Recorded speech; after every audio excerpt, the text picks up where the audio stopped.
Perfecto. Estoy seguro del resultado. María se alegrará. He hecho un buen trabajo.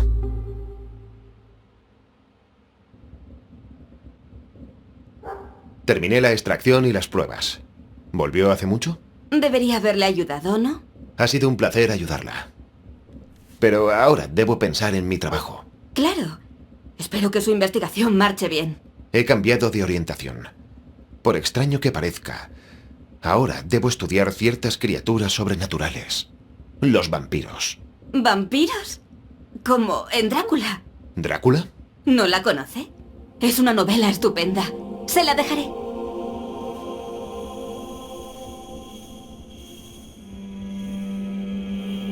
Mire este libro. Es Drácula, de Bram Stoker. Oscar Wilde la consideró la más hermosa novela del siglo. Menuda novela. Ojeemos, a ver si hay alguna parte interesante.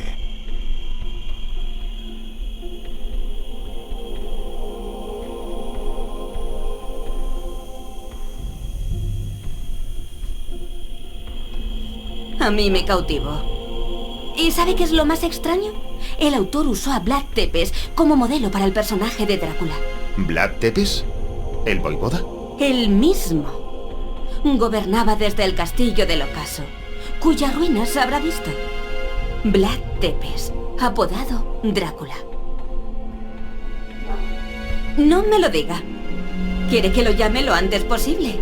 Si no me equivoco, no le entusiasma. El profesor Kruger es un gran científico.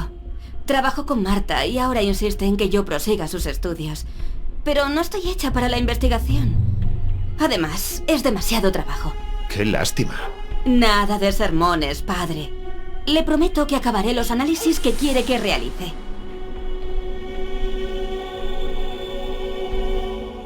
Me temo que no. Para mí son solo románticos personajes de ficción, no sujetos de estudio. Es cierto que he observado curas espontáneas, pero sabrá que estas cosas son relativamente frecuentes. Espontáneo no tiene por qué significar milagroso. Todo es posible. Stoker habla del voivoda Drácula, que ganó su apodo atacando a los turcos más allá del Gran Río, en la misma frontera de su país. Alude claramente a Vlad Tepes. El príncipe pasó su juventud cautivo de los turcos. Cuando pudo, los combatió con ferocidad. La palabra tiene dos significados, diablo y dragón. Se ha traducido a muchas lenguas. He oído que Murnau, el director, prepara una versión cinematográfica, pero no sé si tendré ocasión de ver la película. Me cae bien. Un día vino al dispensario y me hizo una fotografía. Me dio varias copias. Lo conozco. También vino al dispensario para donar sangre.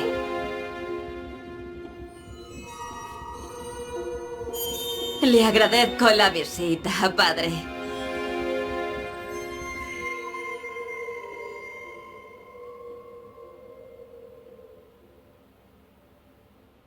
Será mejor que llame desde la posada.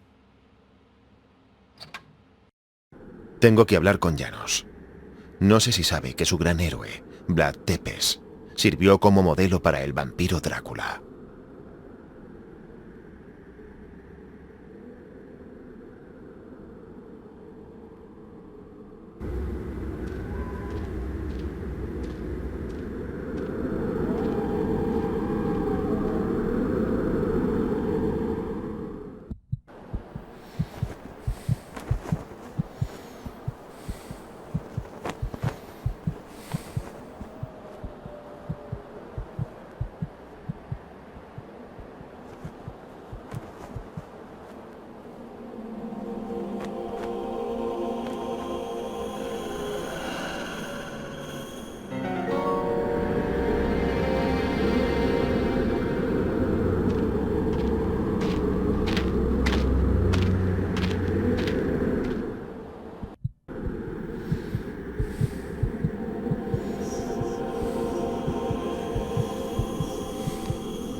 Hola, Janos.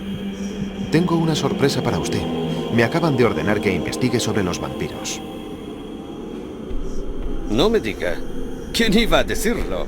De eso precisamente estaba hablando con Stefan Luca, que acaba de llegar a la posada. Es un fanático. Cree firmemente en la existencia de los vampiros. Debería hablar con él.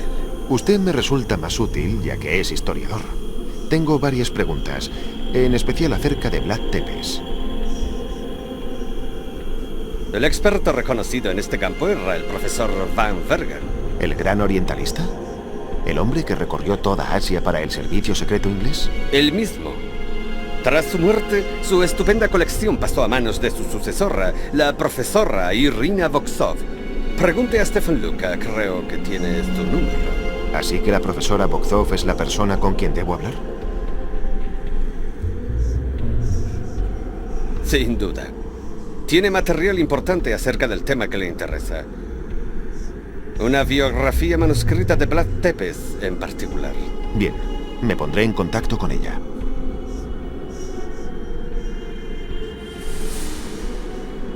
Es una leyenda forjada por sus enemigos. Stoker se inspiró en ella para escribir una pésima novela. Es un viaje iniciático que algunas tradiciones asocian con Vlad Tepes. Probablemente porque Vlad fue llamado Drácula, que significa dragón o diablo. Pero tiene más que ver con el ocultismo que con la historia. La profesora Voksov podrá explicárselo mejor. Le habrá sacado sangre, supongo. Pide donaciones a todo el mundo.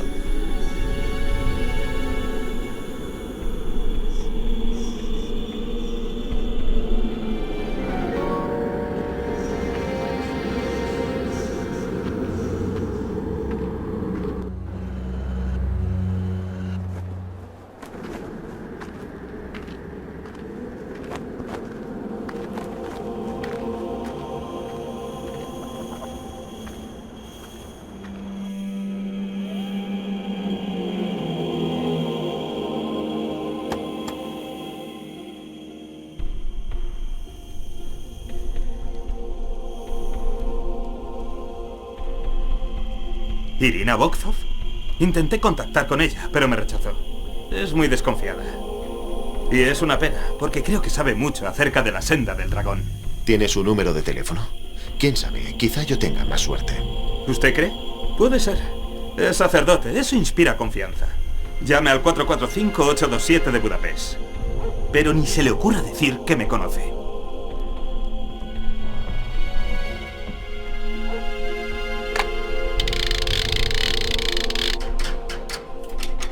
Número, por favor.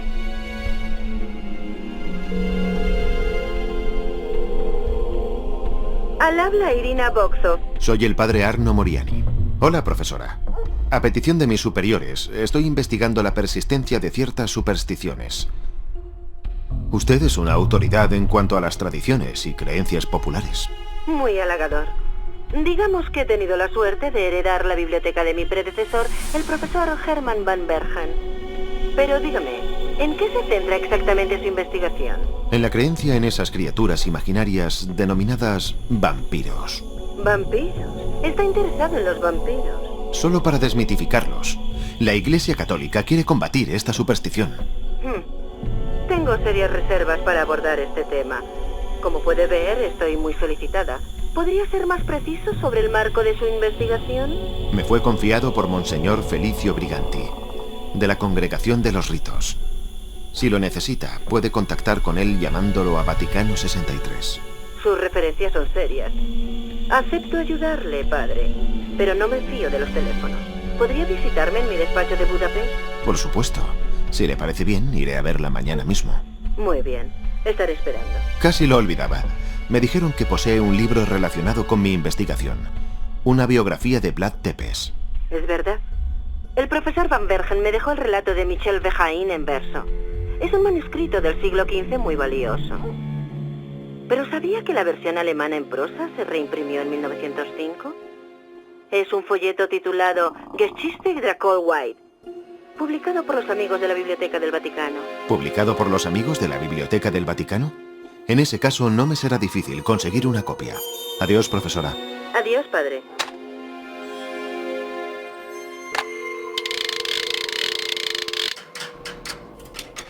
Número, por favor.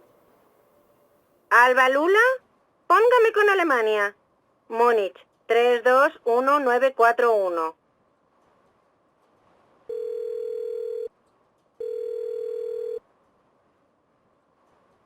Habla el profesor Heinrich von Kruger. Soy el padre Arno Moriani.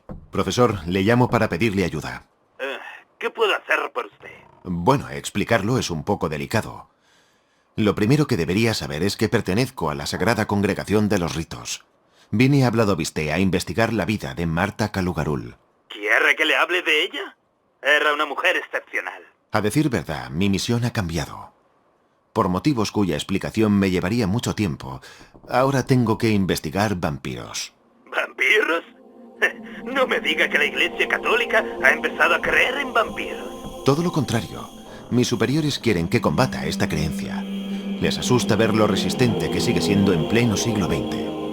Muy bien. Si se trata de luchar contra la superstición, cuente conmigo. Su ayuda me será muy valiosa, porque necesito la opinión de un científico sobre el mito del vampiro.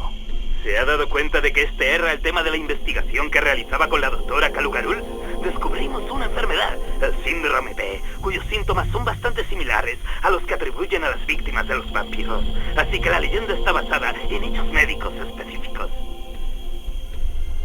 La doctora Kalugarul se puso en contacto conmigo mientras cuidaba de una paciente llamada Marescu. Sus granulocitos mostraban una anomalía muy curiosa. Ella me envió una muestra de sangre mediante una paloma mensajera y trabajamos juntos en el caso. El resultado de nuestra colaboración fue el descubrimiento del síndrome T. Poco después, tuvimos que especificar la causa de la enfermedad y perfeccionar un suero. Para ello necesitaba datos estadísticos. Le pedí a la doctora Kalugarul que tomara un gran número de muestras de la población de Vladoviste. Por desgracia, la guerra interrumpió nuestra investigación. ¿Reanudó el estudio con Marta Kalugarul tras el cese de las hostilidades? No me fue posible contactar con ella inmediatamente. Cuando por fin pude llamar al dispensario, ya había muerto. Fue la doctora Florescu la que me respondió. Por supuesto, llevo insistiéndole un tiempo para que lo haga. Tan pronto como me envíe los resultados que me faltan, podré encontrar un suero eficaz contra el síndrome P. Solo digo que no son criaturas sobrenaturales. Pero es verdad que hay enfermos mentales que están sedientos de sangre. Fíjese en la condesa Erzsébet Báthory, que en el siglo XVI desangró a centenares de chicas jóvenes antes de ser emparedada viva en su castillo de los Cárpatos.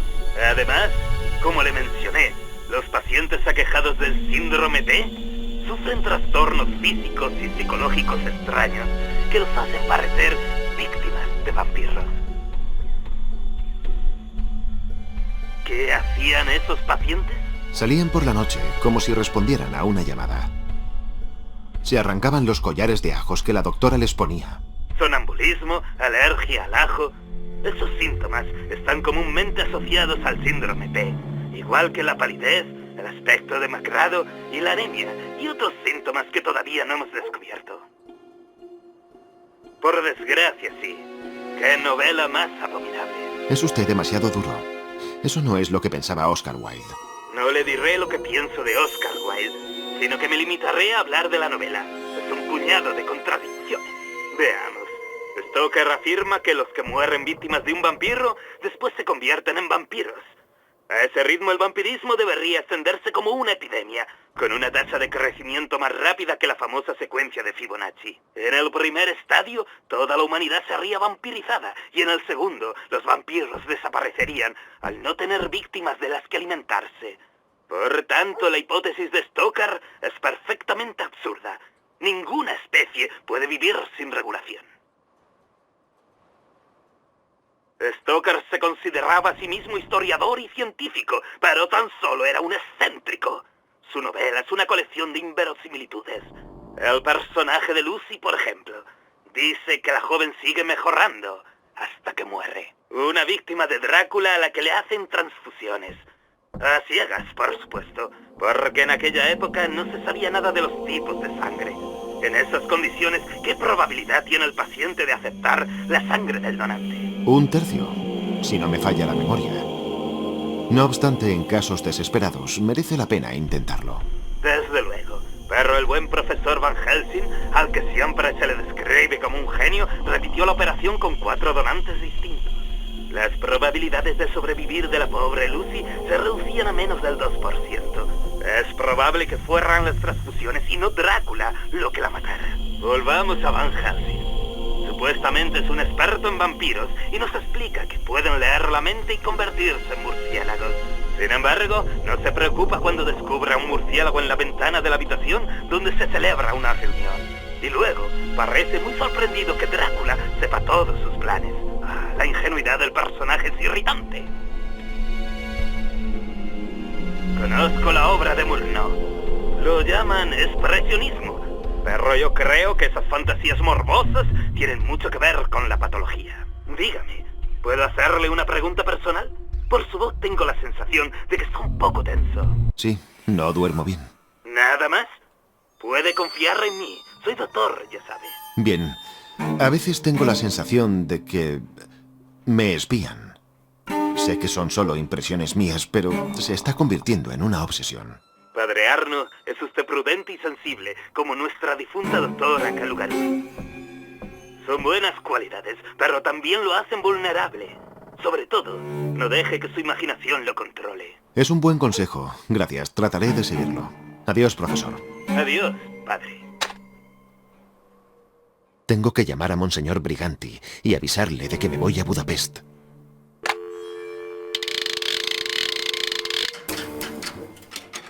Número, por favor.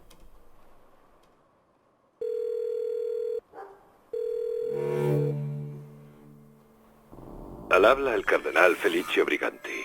Soy el padre Arno Moriani. Tengo la intención de hablar con la profesora Irina Bokzov en Budapest para completar mi informe sobre los vampiros. Muy bien.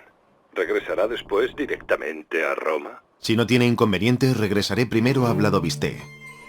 Allí estaré más tranquilo para escribir un informe con mis conclusiones. Una idea excelente. Le vendrá bien el aire fresco del campo. Yo también estoy planeando pasar una semana o 2 en el campo. Casi lo olvidaba. ¿Podría enviarme un trabajo publicado por los amigos de la Biblioteca del Vaticano? Desde luego. Es un tomo encuadernado. Geschichte Draculae Beide, reimpreso en 1905. Está bien. Se lo enviaré a su posada. Arno, insistiré en un aspecto. Para su investigación, es importante que consulte a los mejores científicos. Necesitamos la autoridad de un doctor y de un historiador para que respalden sus conclusiones. Entiendo. Y cuando haya terminado su trabajo, tómese un buen descanso. Adiós, su eminencia. Cuídese, Arno.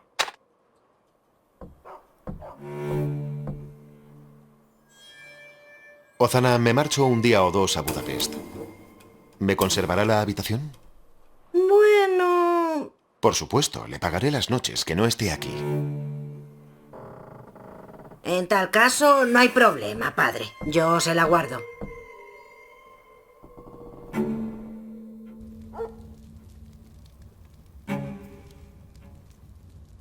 Antes de la guerra, se carteaba a menudo con Marta. No cree en vampiros. Según él, las víctimas son enfermos que necesitan una cura. Al principio, Marta compartía esta opinión. Fue durante la guerra cuando comprendió la verdad.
No es momento de irse. Adelante. El padre Arno, supongo. ¿Le ha costado encontrar mi despacho? No. El conserje me dio las indicaciones precisas. Es una maravilla. Todas las piezas que ve las heredé de mi mentor y amigo, el difunto profesor Herman van Bergen. Conozco su reputación. Fue un gran viajero. Y un distinguido erudito. Pero dígame, ¿ha tenido un viaje agradable? Sí, gracias. Admiré el paisaje transilvano y luego eché una cabezada. ¿Viene de Transilvania? De Vladoviste, para ser exactos. El hogar de Vlad el Empalador. Buena elección si quiere investigar a los vampiros. Herman también estuvo allí de joven. Nunca me lo dijo. Tengo varias hipótesis, claro, pero debo confesar que el asunto me intriga. Y la respuesta podría estar justo detrás de usted. Los papeles personales de Herman están en esta caja fuerte. Murió de repente y no tuvo tiempo de darme el código para abrirla. ¿Le importa que lo intente? No soy un experto, pero con un poco de suerte. Encantada. Si logra abrir la caja fuerte de Herman, le estaría muy agradecida.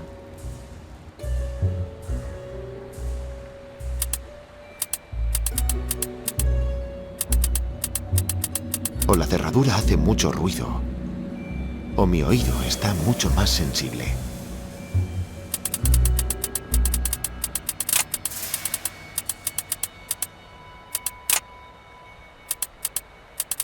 Es increíble la claridad con que oigo el mecanismo. Extraordinario.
Tengo la combinación.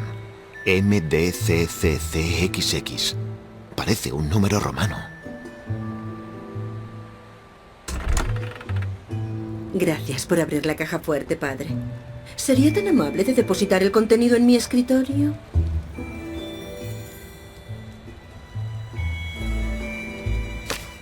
Un cilindro de cera y una carta. Veamos la carta.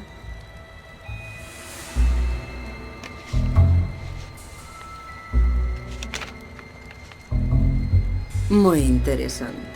¿Le suena el nombre de Bram Stoker? Es el autor de Drácula. Tuve ocasión de leer su novela. Es una carta del señor Stoker, dirigida a Herman. Léala, por favor.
Así que Stoker se inspiró en una historia que le contó el profesor Van Bergen, la de los sucesos acaecidos en Transilvania.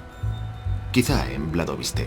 Es probable. ¿Sabía que el profesor Van Bergen conocía a Bram Stoker? Sí, pero ignoraba los detalles comentados en la carta. Solo sabía que Stoker había citado a Herman entre sus fuentes de inspiración y que a Herman no le hizo gracia. ¿Había previsto el profesor el éxito de la novela? Para nada.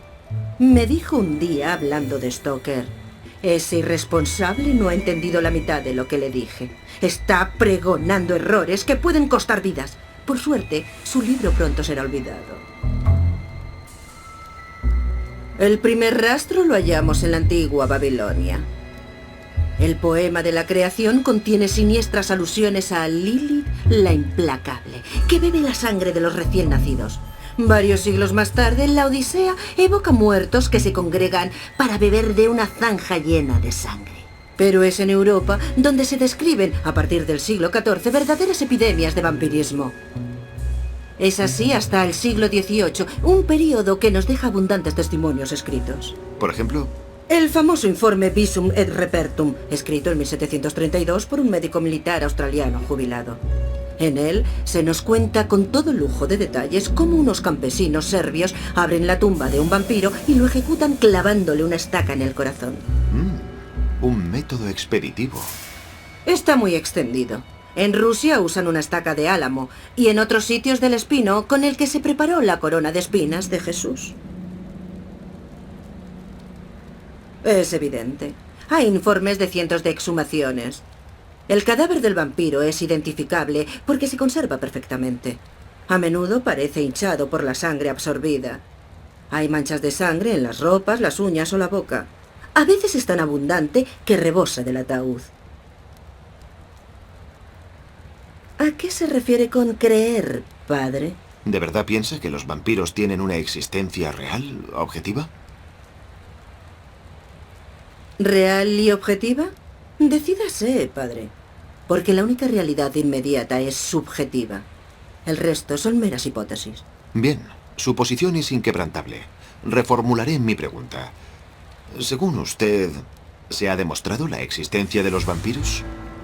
Jean-Jacques Rousseau dijo: si alguna vez hubo en el mundo una historia garantizada y probada, es la de los vampiros. Nada falta. Informes oficiales, confesiones de gentes conocidas, de cirujanos, sacerdotes, jueces. Las pruebas son abrumadoras. Pero todas estas historias y declaraciones parecen muy confusas. No veo ninguna coherencia en ellas. ¿No acaba de decir que las tradiciones se contradicen? No se tome las leyendas de forma literal. Creo que son el reflejo deformado de una verdad aún más horrenda. Este libro, Los Señores del Ocaso, es el volumen más riguroso sobre vampiros de toda la historia. Ábralo.